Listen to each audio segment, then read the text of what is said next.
তো hello guys, আপনারা thumbnail দেখে অবশ্যই বুঝে গেছেন যে আজকের ভিডিওটি কী নিয়ে শুরু হতে যাচ্ছে।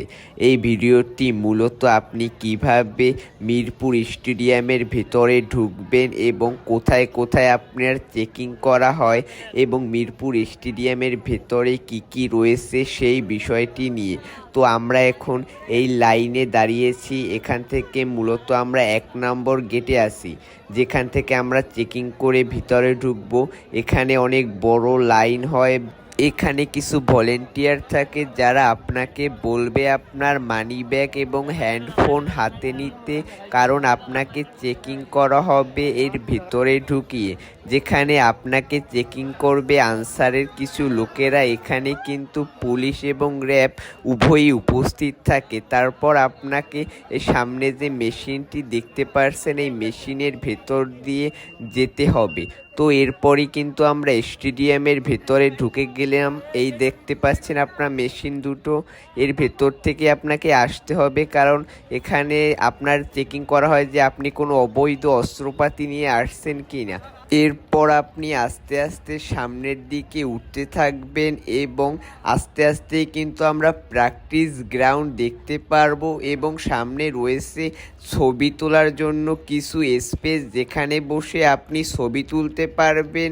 এবং রয়েছে ডানার 36। সামনে দেখতে পাবো আমাদের সকলের প্রিয় একজন সাংবাদিককে। তো আমি আস্তে আস্তে হাঁটতেছি, আপনারাও আমার সাথে ফলো করুন, তাহলেই আপনারা দেখতে পারবেন আপনাদের সবার প্রিয় একজন সাংবাদিককে। যারা ক্রিকেটকে ভালোবাসে তারা বেশিরভাগই লোকে কিন্তু এই সাংবাদিককে চেনে। তিনি কিন্তু বাংলাদেশে খুব পরিচিত একজন মুখ। আপনারা দেখতে পাচ্ছেন একজন লোককে কতজন দর্শক ঘেরাও করে ধরেছে। আমরা সবাই জানি এই রিয়াসাত আজিমকে, যে কিন্তু বাংলাদেশে খুবই পপুলার একজন ক্রিকেট অ্যানালাইসিস, যার সাংবাদিকতা দেখে কিন্তু আমরা বেশিরভাগ লোকই মুগ্ধ হয়ে থাকি। তো তার সাথে সবাই সেলফি তুলছে। এখন আমরা চলে যাব সামনের দিকে, যেখানে আপনারা দেখতে পারছেন যে এই যে মিরপুর স্টেডিয়ামের ভেতরে ডানা 36। এরপর আমরা একটু সামনে এগিয়ে যাব, যেখানে আমরা দেখতে পারবো যে যখন আমরা গেছিলাম তখন কিন্তু খুলনা টাইগার্সের যারা প্লেয়ার রয়েছে তারা কিন্তু প্র্যাকটিস করতেছিল এই মিরপুর স্টেডিয়ামের মাঠ প্রাঙ্গণে, যেখানে আপনারা দেখতে পাচ্ছেন যে প্র্যাকটিস চলমান রয়েছে এবং খুলনা টাইগার্সের যারা ক্রিকেটার রয়েছে তারা প্র্যাকটিস করছে। যদিও আমরা স্পষ্টভাবে আপনাদেরকে দেখাতে পারছি না, কারণ আমার মোবাইলের ক্যামেরা অতটাও ভালো না যে আপনাদেরকে এত দূরের দৃশ্য দেখাবো।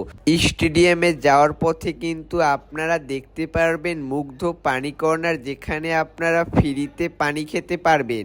তো আমরা সামনের দিকে এগুতে থাকলাম, যেখানে আমরা সামনের দিকে গিয়েই দেখতে পারবো গ্যালারি। ক্রিকেট ম্যাচগুলো দেখতে কিন্তু প্রতিদিনই প্রায় দেশের বিভিন্ন স্থান থেকে হাজার হাজার মানুষ মিরপুরে আসে ক্রিকেট খেলা দেখতে। তো আমরা আস্তে আস্তে কিন্তু স্টেডিয়ামের দিকে চলে যাচ্ছি এবং আপনারা সামনেই দেখতে পারবেন যে মিরপুর স্টেডিয়াম, এবং যেখানে বাংলাদেশের সেরা সেরা ক্রিকেটাররা খেলে সেই স্টেডিয়ামেই দেখতেই পাচ্ছেন মিরপুর স্টেডিয়াম কতটা সুন্দর, কত লোকের ভিড় হয়েছে এই মিরপুর স্টেডিয়ামে ম্যাচ দেখার জন্য। এটা অবশ্যই একটি সুন্দর পরিবেশ। এরকম আরও সুন্দর সুন্দর ভিডিও পেতে আমাদের সাথেই থাকুন।